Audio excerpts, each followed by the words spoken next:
Hi friends, welcome to Angel's Care. இன்னைக்கு இந்த வீடியோல டேஸ்டி கடமா squid gravy preparation பார்க்கலாம். கடமா ஒரு highly nutritious food. கடமால high content of protein and minerals இருக்கு.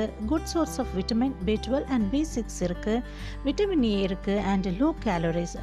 கடமால no cholesterol worries அப்படின்னா low calories இருக்கிறதால வெறும் டைட்டரி கொலஸ்ட்ரால் மட்டும்தான் இருக்கும். இதனால் ரொம்ப லோ ஃபேட் மட்டுமே இருக்கும். இதனால் உங்கள் பிளட் கொலஸ்ட்ரால் ப்ராப்பராக வச்சுக்க ரொம்பவே யூஸ்ஃபுல்லாக இருக்கும். இப்போ வாங்க கடமா ஸ்குவிட் கிரேவிக்கு தேவையான இன்க்ரீடியன்ட்ஸ் பார்க்கலாம். கடமா ஃபிஷ் நல்லா க்ளீன் பண்ணி நீங்கள் லைக் பண்ணுற ஷேப்க்கு கட் பண்ணி எடுத்துக்கோங்க. 1/2 kg கடமாக்கு நான் 3 ஆனியன்ஸ் எடுத்துக்கிறேன். ஸ்மால் பீசஸாக கட் பண்ணி வச்சுக்கோங்க. 2 டொமேட்டோஸ். எப்போவுமே ஆனியனை விட டொமேட்டோஸ் லெஸ்ஸாக ஆட் பண்ணால் நான்வெஜ் கிரேவி டேஸ்டியாக இருக்கும். 2 சில்லிஸ் ஸ்மால் பீசஸாக கட் பண்ணி எடுத்துக்கோங்க.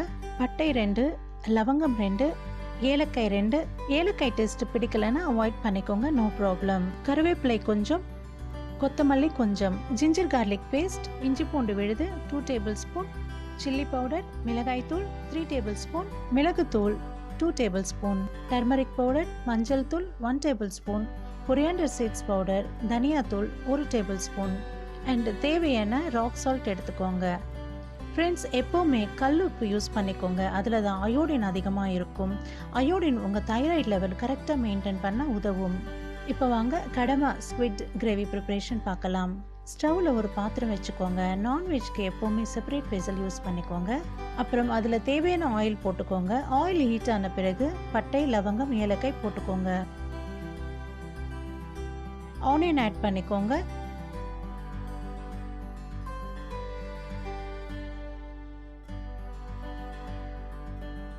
ஆனியன் கோல்டன் கலராக சேஞ்ச் ஆன பிறகு டொமேட்டோ ஆட் பண்ணிக்கோங்க.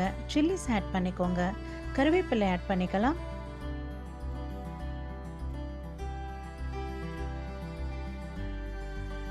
இப்போ கொத்தமல்லி ஆட் பண்ணிக்கலாம். Ginger garlic paste, chilli powder, pepper powder, turmeric powder, coriander powder, தேவையான ராக் சால்ட் ஆட் பண்ணிக்கோங்க. 2 to 3 minutes ingredients raw smell போகிற வரைக்கும் நல்லா குக் ஆகட்டும். ஸ்டவ் ஃப்ளேம் மீடியமில் வச்சுக்கோங்க. ஆஃப்டர் 2 to 3 minutes ஸ்குவிட் கடமா ஆட் பண்ணிக்கோங்க. சிம்லேயே அப்படியே ஒரு 5 minutes குக் ஆகட்டும். அப்போதான் மசாலா ஃபிஷ்ல நல்லா ஊறி டேஸ்ட் தரும்.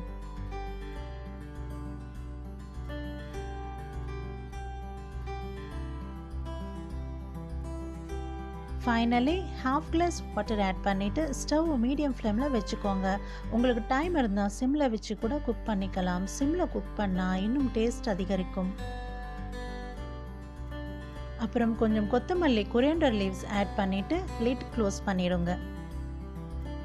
ஆஃப்டர் 5 minutes லிட் ஓப்பன் பண்ணி கொஞ்சம் கிளறி விடுங்க. அகெயின் க்ளோஸ் பண்ணிவிட்டு கிரேவி கன்சிஸ்டன்சி வர வரைக்கும் அப்பப்போ லிட் ஓப்பன் பண்ணி கிளறி விட்டுட்டுருங்க.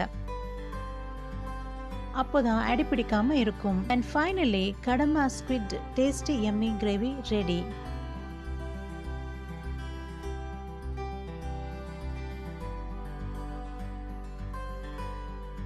ஃப்ரெண்ட்ஸ், ஷியோராக ட்ரை பண்ணுங்கள் அண்ட் எனக்கு கமெண்ட்டில் தெரியப்படுத்துங்க. உங்கள் ஃப்ரெண்ட்ஸுக்கு ஷேர் பண்ணுங்கள்.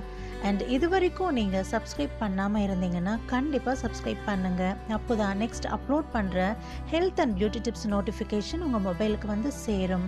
தேங்க்ஸ் ஃபார் வாட்சிங். நெக்ஸ்ட் இன்னொரு பியூட்டி அண்ட் ஹெல்த் டிப்ஸில் உங்களை பார்க்குறேன். Bye friends.